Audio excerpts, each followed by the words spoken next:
말씀입니다. 신약성경 누가복음 14장 15절에서 24절까지 말씀, 15절부터 23절 제가 읽고 마지막 24절은 합독하겠습니다. 함께 먹는 사람 중에 하나가 이 말을 듣고 이르되 무릇 하나님의 나라에서 떡을 먹는 자는 복되도다 하니, 이르시되 어떤 사람이 큰 잔치를 베풀고 많은 사람을 청하였더니 잔치할 시각에 그 청하였던 자들에게 종을 보내어 이르되 오소서 모든 것이 준비되었나이다 하매 다 일치하게 사양하여 한 사람은 이르되 나는 밭을 샀음에 아무래도 나가 보아야 하겠으니 청컨대 나를 양해하도록 하라 하고, 또 한 사람은 이르되 나는 소 5겨리를 샀음에 시험하러 가니 청컨대 나를 양해하도록 하라 하고, 또 한 사람은 이르되 나는 장가 들었으니 그러므로 가지 못하겠노라 하는지라. 종이 돌아와 주인에게 그대로 고하니 이에 집 주인이 노하여 그 종에게 이르되 빨리 시내의 거리와 골목으로 나가서 가난한 자들과 몸 불편한 자들과 맹인들과 저는 자들을 데려오라 하니라. 종이 이르되 주인이여 명하신 대로 하였으되 아직도 자리가 있나이다. 주인이 종에게 이르되 길과 산 울타리가로 나가서 사람을 강권하여 데려다가 내 집을 채우라. 함께 읽습니다. 내가 너희에게 말하노니 전에 청하였던 그 사람들은 하나도 내 잔치를 맛보지 못하리라 하였다 하시니라. 아멘. 할렐루야. 오늘도 하나님의 은혜와 평강이 삶에 넘치시기를 그리스도의 이름으로 소망합니다. 저는 제가 금요일날 이 단에 올라와서 설교할 때가, 말씀 전할 때가 가장 행복합니다. 왜 행복하냐 하면 평소에 제가 찬양 인도를 하고 찬양을 같이 부르다가 제가 찬양을 듣고 같이 부를 수 있어서 좋고요. 무엇보다 제가 이 단에 설 때는 우리 이관희 집사님께서 찬양 인도를 해주셔서 너무 좋습니다. 왜냐하면 이관희 집사님께서 그 찬양을 선곡하실 때 저에게 수요일이나 목요일쯤 이 곡을 정했다고 저한테 이제 보내옵니다.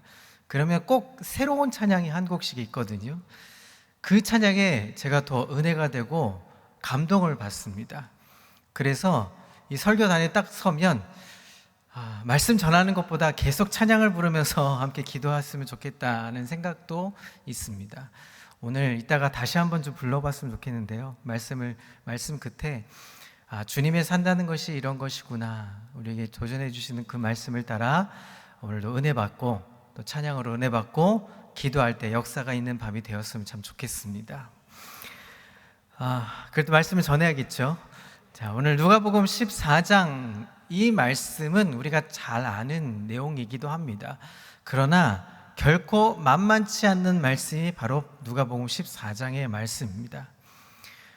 오늘 그 중에 중간쯤 되는 단락, 우리 15절을 먼저 읽어보겠습니다. 15절입니다. 우리 함께 읽어보겠습니다. 시작.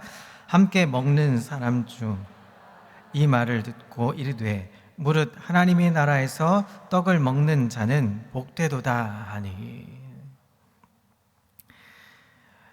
오늘 예수님과 함께 했던 사람 중에 한 사람이 이렇게 말을 시작합니다. 무릇 하나님의 나라에서 떡을 먹는 자는 복되다.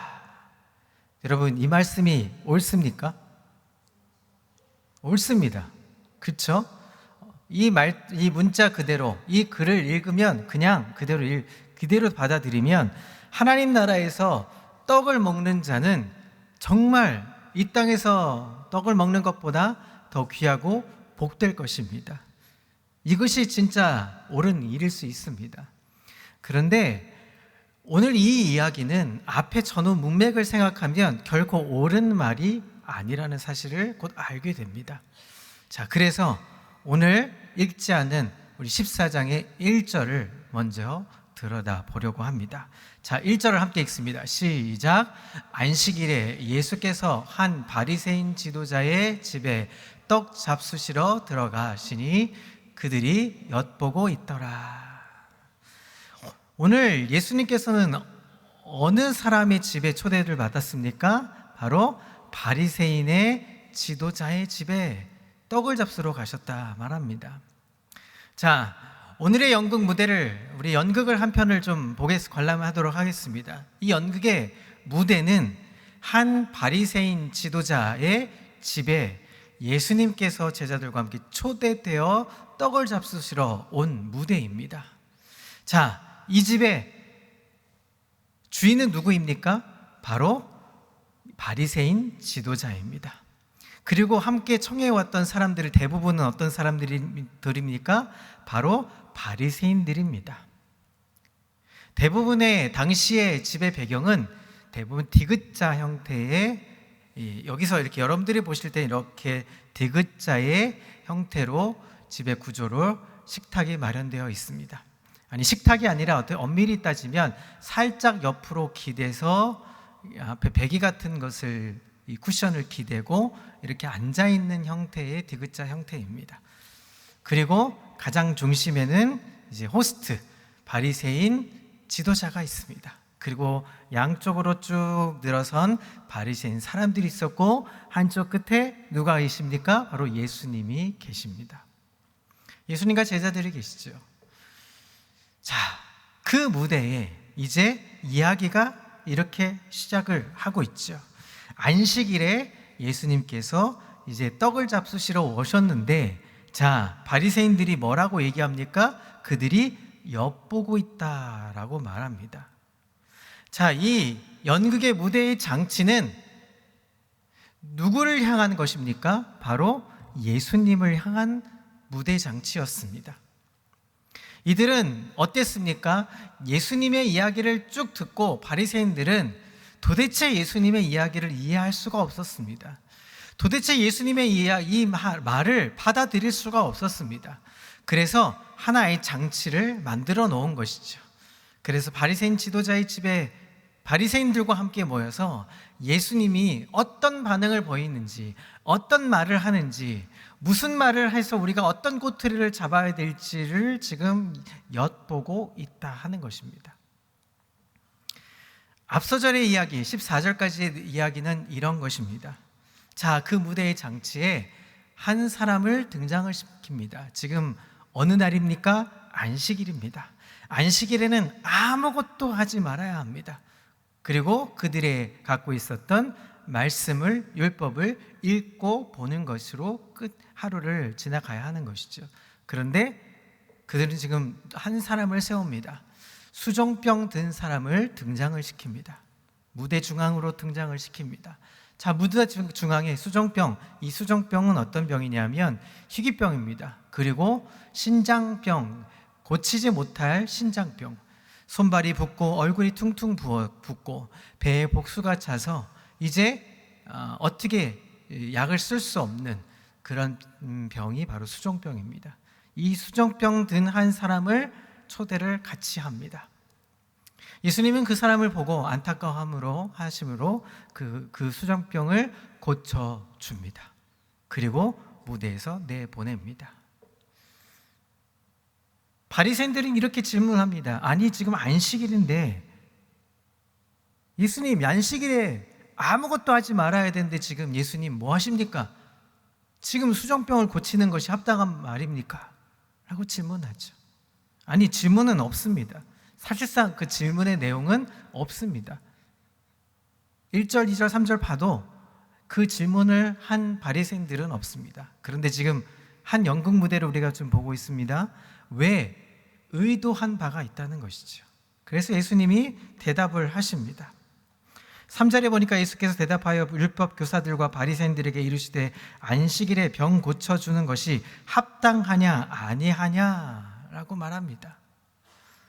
자, 죽을 병 걸린 사람이 있습니다. 그러면 어떻게 합니까? 오늘 내일 하는 사람이면 어느 누구도 그냥 놔두지 않죠. 어떻게 해서든 고쳐주려고 애를 썼을 겁니다. 그날이 안식일이든 안식일이 아니어든 상관없을 것이죠. 예수님은 그 의도된 장치에 말려들지 않고 답을 해 나가십니다. 그러면서 이 청함받은 사람들, 무대의 중앙으로 점점 더 가까이 오고 높은 자리에 앉고 싶은 그 욕심이 있는 바리새인들을 향해서 저 끝석에 앉아라 라고 얘기합니다. 도대체 이 말이 무엇이었을까요? 우리가 믿는 자로서 하나님의 나라를 꿈꾸는 하나님의 자녀가 된다는 것은 어떤 의미입니까? 은혜의 자리로 나아가는 것입니다. 좁은 문으로 들어가는 것입니다. 넓은 문으로 들어가려고 애쓰는 것이 아니라 점점 좁은 문으로 들어가고 낮은 자리로 찾아가는 것이 바로 예수를 믿는 자들, 하나님의 나라를 꿈꾸는 자들의 모습이라는 것을 설명해 주고 계십니다. 그러면서 14절에 이렇게 얘기합니다. 그래서 의인들의 부활 시에 내가 갚음을 받겠습니다 라고 얘기합니다. 이 말은 앞에 높은 자리를 찾아가는 것보다 어떤 자들을 돕고 어떤 사람들을 초대하는 것이 더 낫다고요? 불쌍하고 어렵고 힘들고 연약한 자들을 불러 초대해서 그 자리에 함께하는 것이 더 기쁘고 부활의 그 청함받은 것 때문에 하나님이 기뻐하실 것이다 라고 이야기를 맺습니다. 자, 14절까지 우리가 그렇게 이야기한 장치를 이제 15절을 다시 한번 보겠습니다. 자, 15절입니다. 함께 먹는 사람 중에 한 사람이 이 말을 하는 겁니다. 무릇 하나님의 나라에서 떡을 먹는 자는 참 복된 것입니다 라고 얘기합니다. 그러니 이 말은 문자 그대로 해석하면 맞는 말이지만 지금 이 상황을 보면 그 말이 합당하지 않은 것이죠. 그는 미래에 실현될 하나님의 영광스러운 나라에 하나님의 자녀들이 함께 떡을 먹으며 교제를 나누는 것이 참 복되고 기쁜 것이다 라고 이야기하고 있습니다. 하나님의 나라의 식탁에서 먹고 마시는 것이 허락된 사람은 복이 있다고 선언하고 있지만 결국은 어떤 것입니까? 이 말은 바리새인들이 장차 하나님의 나라, 하나님의 잔치에 참석하는 복받을 사람이라는 것을 먼저 이야기하고 있는 것입니다. 그들은 지금 선택받은 선민이고 하나님 율법을 어기지 않은 고로 그들은 하나님 나라에 들어가서 함께 떡을 먹고 지낼 자들임을 먼저 인식하고 고백한 이야기라는 것입니다. 지금 하나님의 나라, 그 영광스러운 교제를 언급하고 있는 함께 먹는 사람 중 하나는 예수님을 책잡기 위해서 노리고 있었던 바리새인 중에 한 사람이었다는 것을 여러분 우리는 기억해야 합니다. 그 바리새인의 이야기를 듣고 나서 예수님은 과연 누가 하나님 나라의 잔치에 참석해야 되는가를 그 이후에 설명하고 계시는 것입니다. 자, 여기서 이제 소개되는 비유, 그 비유에서 예수님은 바리새인들이 지금 하나님에 대한 자신들의 반응에 근거해서 자신들이 하나님 나라의 잔치에 참석할 것이라고 추측하는 것에 대해서 이의를 제기하고 반론을 제기하고 있는 비유인 것입니다. 하나님의 나라의 복된 식탁 교제, 그 자리에 참여하는 것을 당연시하는 그들에게 잔치 비유를 통해서 하나님 나라의 잔치에 진짜 참여할 수 있는 자는 누구인지를 보여주고 있는 것입니다. 자, 그렇다면 이제 실제적인 본문으로 들어가면서 하나님 나라의 잔치에 참여할 수 있는 사람은 과연 누구인가를 이제 살펴보려고 합니다. 자, 18절을 읽겠습니다. 함께 읽습니다. 시작. 다 일치하게 사용하여 한 사람은 이르되 나는 밭을 샀음에 아무래도 나가 보아야 하겠으니 청컨대 나를 양해하도록 하라. 자, 지금 큰 잔치를 주인은 성대한 잔치를 준비하고 이제 그 사람들을 큰 잔치를 베풀어서 연회를 베풀어서 초대를 받은 사람들의 반응을 좀 보고 있습니다. 주인은 성대한 잔치를 준비하면서 참석하도록 사람들을 초청했습니다. 당시에도 큰 잔치를 베풀기 위해서 먼저 참석자들이 얼만큼 되는지를 알아보기 위해서 종들을 통해서 리스트를 작성하고 그 종들을 보내서 참석할 수 있는지를 여부를 묻습니다. 대부분 거의 100%다 참석하겠다고 아마 말했을 겁니다.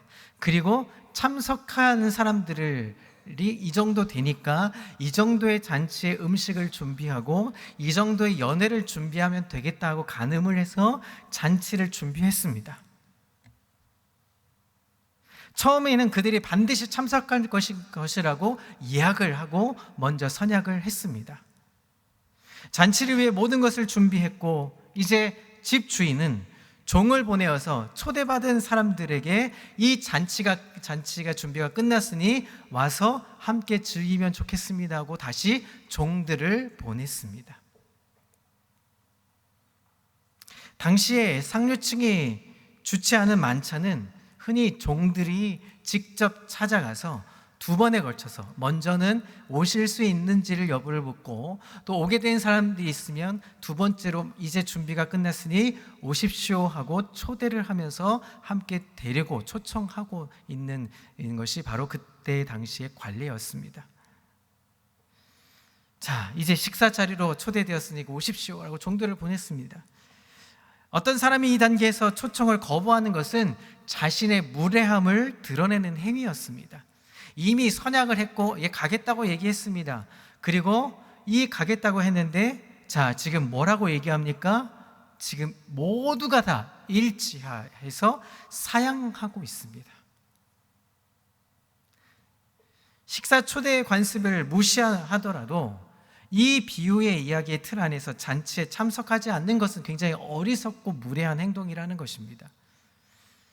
여기서 식사에 참여한다는 것은 어떤 의미냐 하는 것을 하시냐면 하나님의 종말론적인 구원이 가져다주는 이 궁극적인 은혜 안에 들어감을 비유로 설명해 주고 있는 것입니다.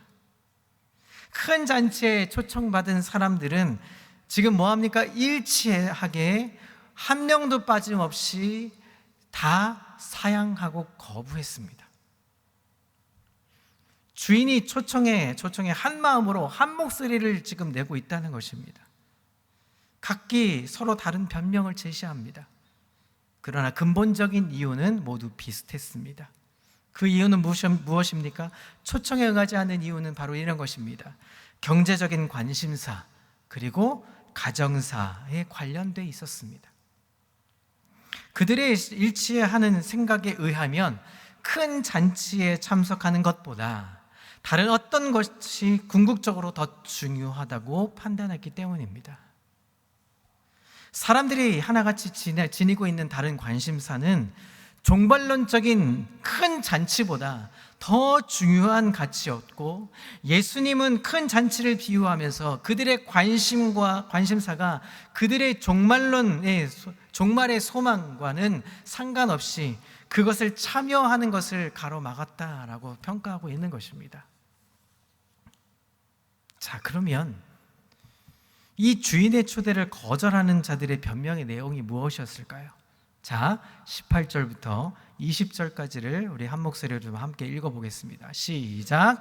다 일치하게 사양하여 한 사람은 이르되 나는 밭을 샀음에 아무래도 나가 보아야 하겠으니 청컨대 나를 양해하도록 하라 하고, 또 한 사람은 이르되 나는 소 5겨리를 샀음에 시험하러 가니 청컨대 나를 양해하도록 하라 하고, 또 한 사람은 이르되 나는 장가 들었으니 그러므로 가지 못하겠노라 하는지라. 자, 먼저 소개하는 사람은 자기가 구입한 밭을 살펴보러 가야 한다라고 말합니다. 자, 그런데 여기서 의문점을 달 수 있습니다. 그는 이미 지금 밭을 사러 가고 있습니까? 밭을 샀습니까? 밭을 샀습니다. 이미 밭을 소유한 상태였습니다. 그가 바로 그 시점에 자기 밭을 꼭 보러 가야 하는 이유는 분명치 않아 보입니다.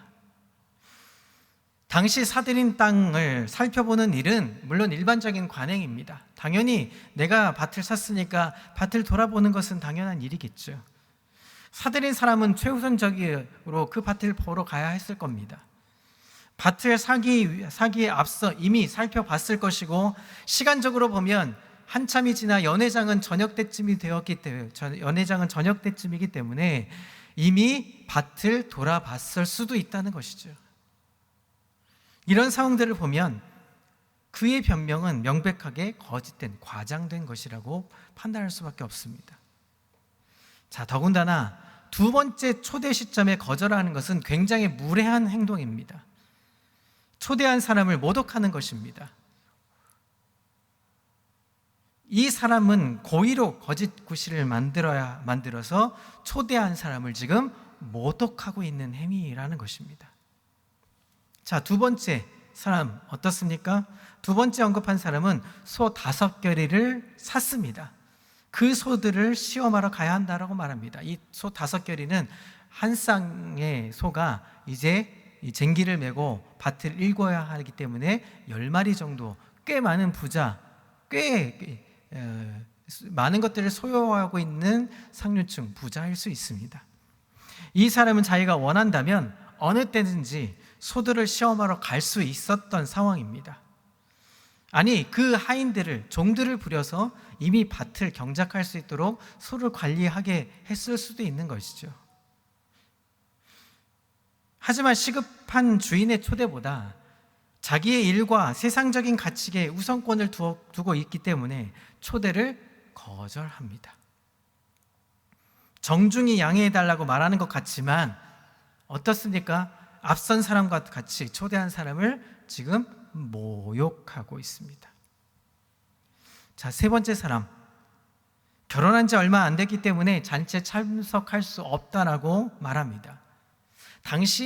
당시에서 이 구약 성경의 배경에 보면 아내를 맞은 새신랑은 전쟁에 참여하는 것과 같은 의무에서는 면제가 되었습니다. 지금 당장 아무리 급한 상황이 있더라도 결혼을 해서, 왜냐하면 이제 이 자녀를 낳아야 되는 일이 있기 때문에 결혼을 해서 적어도 최소한 어느 기간까지는 이 큰 의무에서는 배제되고 면제되는 일이 바로 이런 일이 있었습니다. 당시 1세기에는 오직 남자들만 또한 잔치에 참석할 수 있었습니다. 자, 그런 문화들을 배제하고라도 그가 최근에 결혼한 사실이 많은 사람이 오고 가는 큰 잔치에 참석하지 못하는 이유는 크게 변명거리밖에 되지 않는 것 같아 보입니다. 결국 자기 아내와 시간을 보내는 일이 주인의 초대에 응하겠다고 처음 약속했던 그 약속을 어기고 그 주인을, 호스트를, 그리고 초대한 사람을 모욕하는 일, 그 일이 일어났다는 사실입니다.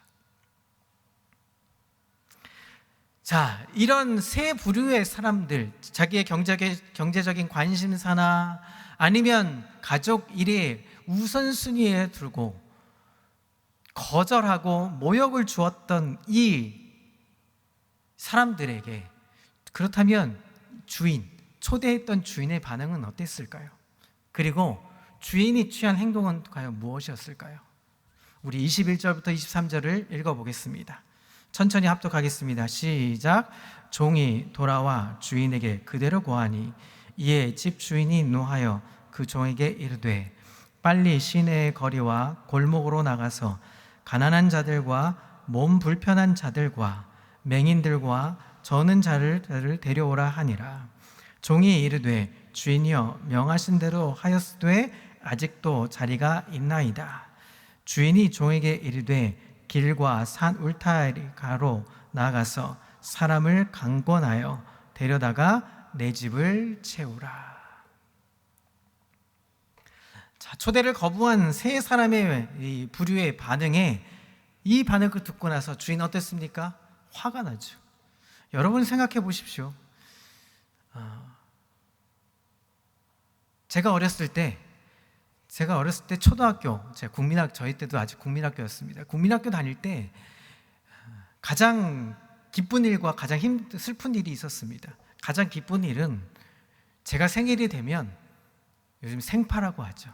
생일 파티를 이제 준비합니다. 저희 어머니가 막 정성껏 맛있는 음식을 차려놓고, 자, 친구들 불러. 네 생일이니까 친구들 불러. 왜 엄마? 하고 친구들을 이제 부릅니다. 누구도 부르고 영희도 부르고 철수도 부르고 다 부릅니다. 초대에 응한 친구들 어떻습니까? 좋죠.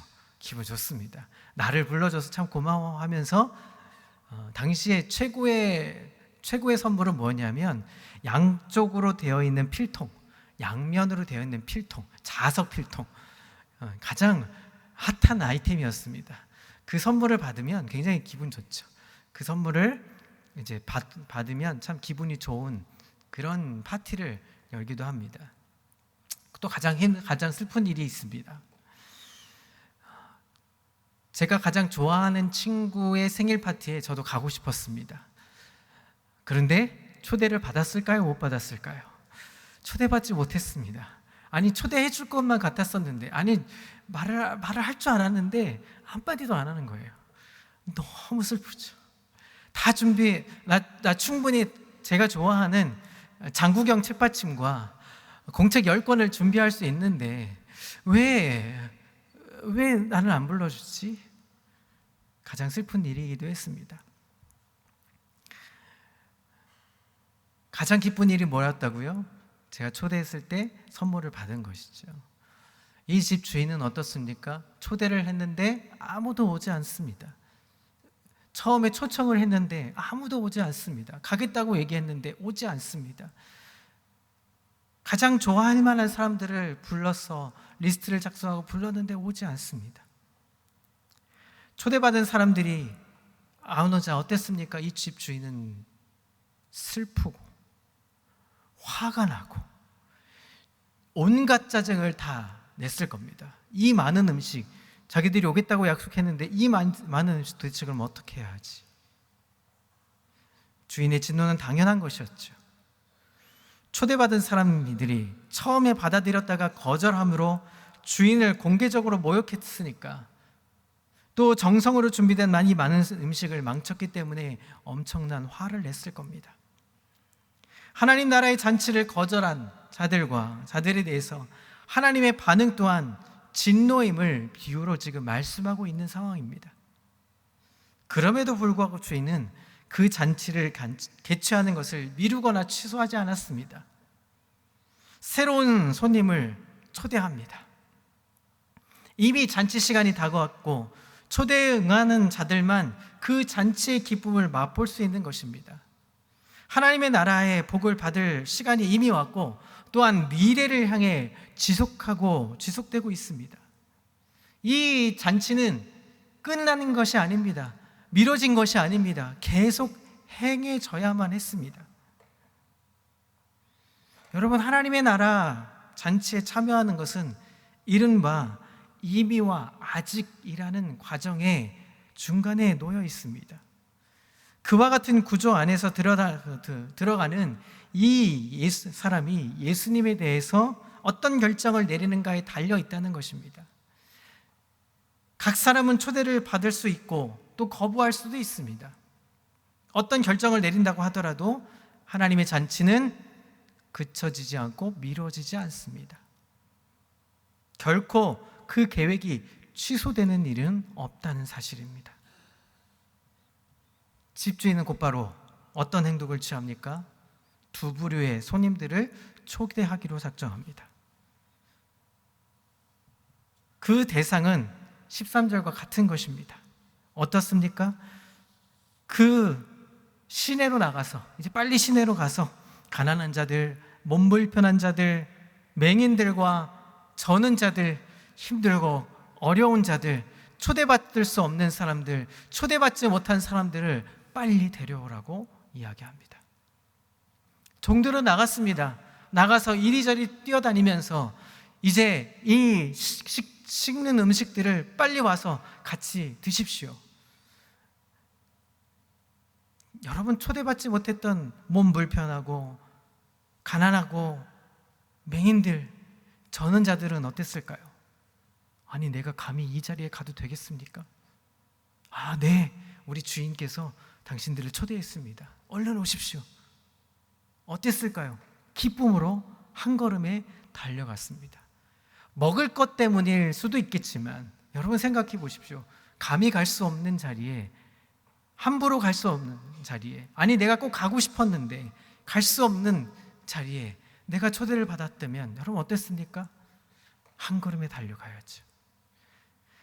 대통령이 저를 초대했으면 어떻습니까? 빨리 가야죠. 한 걸음에 달려가야죠. 달려갔습니다. 그런데 자리가 아직 남아 있습니다. 이 잔치는 어떤 잔치입니까? 어마어마하게 큰 잔치였습니다.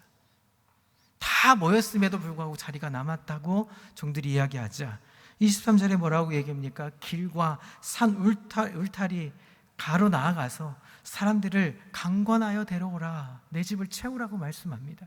이것은 단지 동네 사람뿐만 아니라 울타리 밖에 있는 저 이방인들에게도 나아가서 이 나를 알 수 없는 사람들에도 나아가서 초대해서 내 집을 채워라.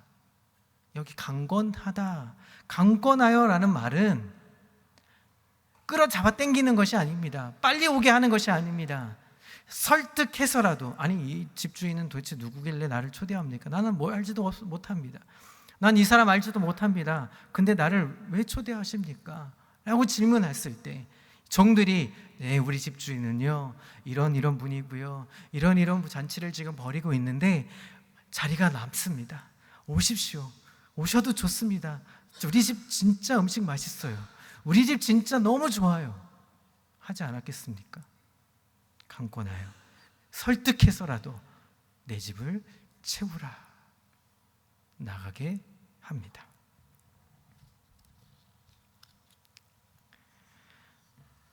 이 이야기는 구원이 이방인들에게도 전달되고 이방인들에게도 새로운 공동체 구성원이 될 수 있음을 지금 바리새인들에게 알려주고 있는 것입니다. 자, 이런 이야기 속에 이제 마지막 주인은 초대를 거절한 자들이 어떤 결과를 맞는지를 마지막 24절에 이렇게 보여주고 있습니다. 자, 24절 함께 읽어보겠습니다. 시작. 내가 너에게 말하노니 전에 청하였던 그 사람들은 하나도 내 잔치를 맛보지 못하리라 하였다 하시니라. 여러분, 24절에 말하는 주체는 집주인이 아닙니다. 24절은 예수님께서 바리새인들에게 이야기하고 있는 것입니다. 예수님께서 지금 자신의 이야기를 듣고 있는 청중, 그것은 내가 너희에게 말한다. 이것은 집주인이 초대를 거절했던 자들에게 이야기하는 것이 아니었습니다. 지금 무대 중앙에 있는 바리새인 지도자, 무대 한복판에서 예수님의 행동을 어떻게 하나 엿보고 만약 예수님이 잘못 행동했다면 그것을 꼬집어서 꾸짖고 싶어하는 바리새인들에게 전하는 메시지였던 것입니다. 예수님은 초대를 거절할 사람들은 하나님의 나라의 잔치를 맛보지 못할 것이다 라고 말씀하고 있습니다. 이들은 15절에 뭐라고 얘기했습니까? 우리가 부활을 하면, 우리도 하나님 나라에 들어가면, 우리가 하나님 나라에 들어갈 수 있으니까 당연히 하나님 나라에 함께한 사람들과 하나님과 더불어서 우리는 떡을 먹을 수 있지 않겠습니까? 당연한 것이죠. 그것이 복입니다. 그러나 24절에 뭐라고 얘기합니까? 그것이 합당하지 않다 하는 것입니다. 너희는 내 잔치에 들어갈 수 없다라고 말씀합니다.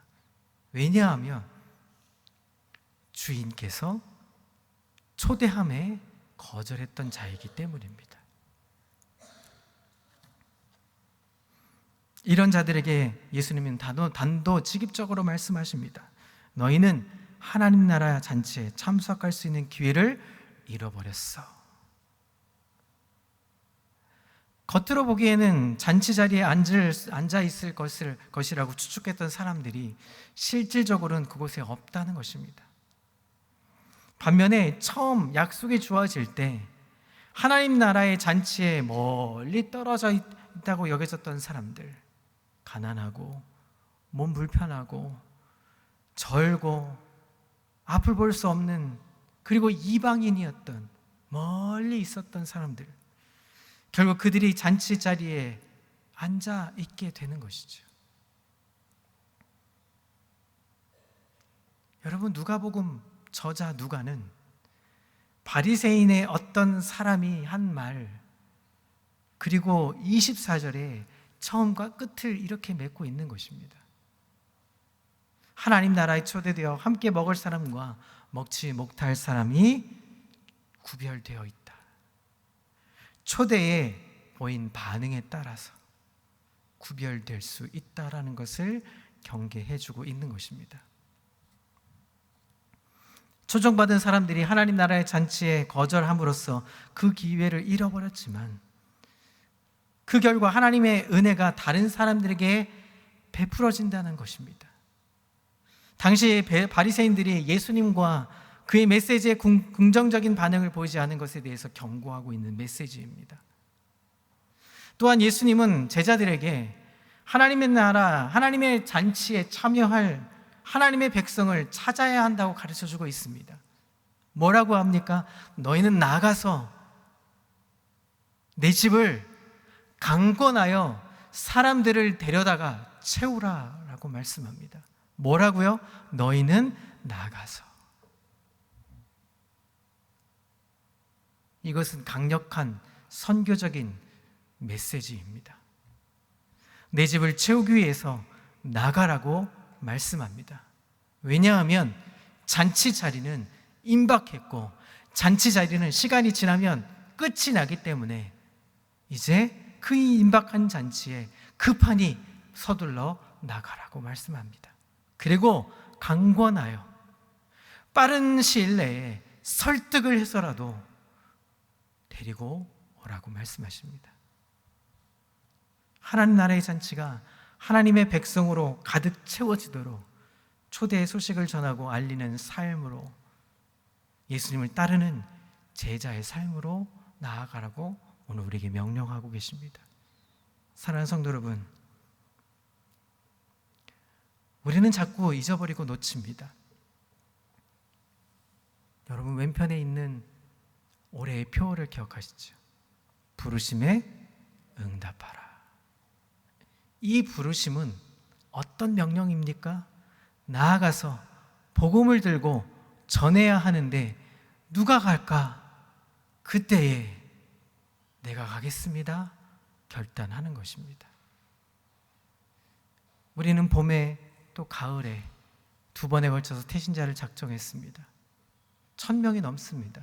물론 데려오기까지는 문제는 다를 수 있을 겁니다. 그러나 우리는 전해야 합니다. 나가서 강권해야 합니다.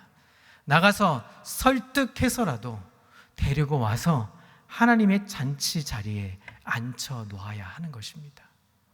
그런데 우리는 자꾸 다른 생각을 합니다. 우리가 여기에 앉아 있어야 한다라고만 생각합니다. 하나님의 나라의 잔치는 이미 우리는 앉아 있는 사람들입니다. 아니, 우리는 이미 맛보았습니다. 예수님의 사랑을 맛보았고 주님의 자녀가 되었습니다. 기쁨으로 하나님께 당연히 좁은 길로 나아가고 있는 사람들입니다. 우리에게는 이것이 해당되지 않습니다. 누구에게 해당되는 것입니까? 가난한 자들, 몸이 불편해서 못 오는 자들, 초대받지 못했던 것 같이 나는 초대받은 사람이 아니구나라고 생각했던 그 사람들에게 나아가는 것입니다. 그들에게 잔치가 있으니 와 보십시오. 27일에 우리의 관심사는 도대체 27일 날 이성미 집사가 와서 무슨 간증을 할까? 이것은 우리에게 결코 중요한 사항이 아닙니다. 우리의 관심사는 무엇입니까? 어떤 사람이 올까? 어떤 마음으로 그 마음에 하나님 마음을 눈높게 만들어줘서 어떤 사람이 올까? 내가 기도하고 있는데 1년 가까이를 기도하고 있는데 이 사람에게 우리 잔치에 있으니까 와보십시오 했을 때 정말 과연 와줄까? 우리는 이것을 놓고 기도해야 하는 것입니다. 제가 가장 부교육자 시절을 거치면서 잊을 수 없는 몇몇 분들이 있습니다. 그 중에 한 분 제가 소개하고 이제 말씀을 좀 마치려고 합니다. 어느 여집사님이 제가 섬겼던 교회에 오셨습니다. 이분도 뭔가 간절함이 있어서 교회에 누군가의 손길을 이끌고 데리고 손을 잡고 전도잔치 때 나왔습니다. 은혜를 많이 받았습니다. 은혜를 많이 받고 전도 훈련도 받고 선교 훈련도 받고 아이들이 3명이 있는데요. 막내는 들쳐업고 양손에 2 아이들을 데리고 매주 한 번씩 저녁에 강의를 들으면서 나아가서 사역례를 들고 아이들을 데리고 나와서 전도를 하기 시작합니다. 예수님 너무 좋아요. 꼭 교회에 오십시오. 이 집사님의 남편, 도대체 이 여자가 밤마다 뭘 하는지 나가서 10시가 11시가 되도록 오지 않습니다. 화가 머리끝까지 났습니다. 그래서 교회를 나가지 말라고 싸움을 벌입니다. 그리고 어디까지 갔냐 하면 이제 이혼까지 해야겠다는 마음도 먹을 만큼 가정이 깨지기 직전이었습니다. 그러면서 이 남자분이 한편에 이 생각이 들었다고 합니다. 도대체 저 편대가 도대체 뭘 보고 저렇게 가서 미쳐 있는지가 궁금했다고 합니다. 도대체 왜 미쳤을까? 뭐 주는 것도 없고 받는 것도 없고 뭐 소득도 없는데 도대체 가서 뭐 하는 거지? 그래서 교회를 저 뒤쪽에 가서 예배를 드렸답니다. 그날따라 담임 목사님 말씀이 이런 전도하는, 선교하는, 이 전도하는 예수님에 대한 복음적인 설교였습니다. 그 얘기 듣고 저 사람 때문에 예수라는 사람 때문에 미쳤다. 도대체 예수님이 도대체 누구길래 미쳤을까 하면서 궁금증 때문에 1주, 2주 나오기 시작합니다. 그리고 왜 스며든다라는 말이 있죠. 뭔가 스며들기 시작합니다. 그리고 마음에 자극이 오기 시작합니다.